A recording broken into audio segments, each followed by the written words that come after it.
अगर एक महिला इस देश में हर दिन डर के साए में जी रही है, तो हम सब कहीं न कहीं बलात्कार के अपराध में मौन सहयोगी हैं। आज जो विषय उठाने जा रहा हूँ, वो आसान नहीं है, न ही सुनने में और न ही समझने में, पर ये ज़रूरी है, बहुत ज़रूरी। ये विषय है बलात्कार। और सिर्फ बलात्कार ही नहीं, बलात्कार की मानसिकता, उसकी जड़ें और सबसे ज़रूरी उसकी रोकथाम। आज हम भावनाओं से नहीं, चेतना से बात करेंगे। आज किसी घटना पर नहीं, पूरी समाज के जड़ से सड़ने पर बात करेंगे। जब कोई बलात्कार शब्द सुनता है, तो तुरंत दिमाग में आता है शारीरिक हिंसा। लेकिन बलात्कार सिर्फ तन पर आक्रमण नहीं है, यह आत्मा की हत्या है। ये एक इंसान की पहचान को कुचल देना है। बलात्कार तब शुरू होता है जब किसी को ये लगने लगे कि दूसरे की सहमति कोई मायने नहीं रखती।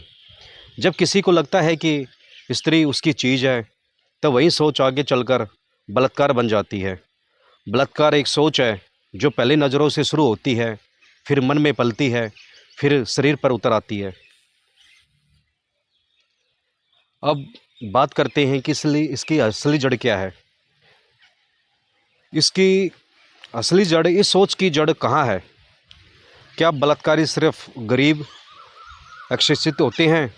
नहीं, कई बार तो अच्छे पदों पर बैठे पढ़े लिखे लोग भी यहीं कुकर्म करते हैं। तो सवाल है, पढ़ाई है, पैसे हैं, नाम है, फिर भी बलात्कार क्यों? क्योंकि संस्कार नहीं है, क्योंकि मन शुद्ध नहीं है, क्योंकि हमारे समाज ने मर्दानगी को ताकत दिखाने से जोड़ दिया है। टीवी, फिल्में, विज्ञापन, सभी जगह नारी को वस्तु की तरह पेश किया गया।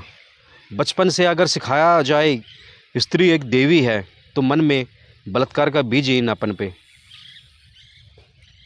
अब बात करते हैं बलात्कार के बाद सबसे बड़ा अपराध क्या होता है। चुप्पी। शर्म का ठीकरा पीड़िता पर डाल देना। उसने कपड़े कैसे पहने, रात को बाहर क्यों गई थी। जिस समाज में पीड़िता से ज़्यादा सवाल उस पर किए जाते हैं, वहाँ अपराधी नहीं डरता, बल्कि और बढ़ जाता है। और जब एक माँ अपनी बेटी को छिपाने लगे, जब एक भाई अपने बहन को चुप करा दे, तब समझिए कि हमने बलात्कार को समाज में स्वीकार कर लिया। अब बात आती है बलात्कार रोकने के लिए क्या करें। कानून, पुलिस, जेल, हाँ ये सब ज़रूरी है, लेकिन असल समाधान वहीं है जहाँ ये सोच पैदा होती है, यानी मन। बेटों को सिखाओ नहीं मतलब नहीं। फिल्मों में नारी का अपमान रोकिए। बच्चों को यौगिक नैतिक शिक्षा दीजिए। घर में बहन, माँ और पत्नी के लिए जो भाव होगा, वहीं बाहर के लिए बनेगा। रोकथाम तब होती है जब डर नहीं, समझ पैदा हो। आप सड़कों पर पुलिस बढ़ा सकते हैं, लेकिन एक बुरे मन के आगे पूरा सिस्टम भी कमज़ोर होता है। शास्त्र कहते हैं, नारी सम्मान जहाँ होता है वहाँ देवता निवास करते हैं, और जहाँ नारी का अपमान होता है वहाँ पाप ही पाप पलता है। बलात्कारी सिर्फ एक जन्म में नहीं, अगले कई जन्मों तक तड़पता है। उसके पापों का हिसाब सिर्फ कानून नहीं, कर्म का नियम भी लेता है। ध्यान साधना, स्वयं नियंत्रण, यही मन की विकृति को रोक सकते हैं। यही स्वामी चेतना ध्यान साधना का उद्देश्य है। आप सब पूछ सकते हैं, क्या बलात्कार जैसे अपराध को ध्यान से रोका जा सकता है? मैं कहता हूँ हाँ। क्यों? क्योंकि बलात्कार एक मन की बीमारी है, और ध्यान की वही क्रिया है जो मन को शुद्ध करती है।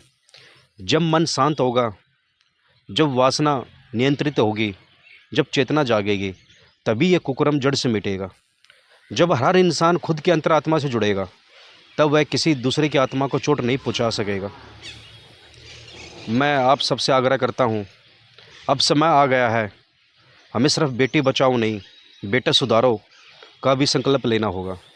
धर्म सिर्फ मंदिर में पूजा करना नहीं है।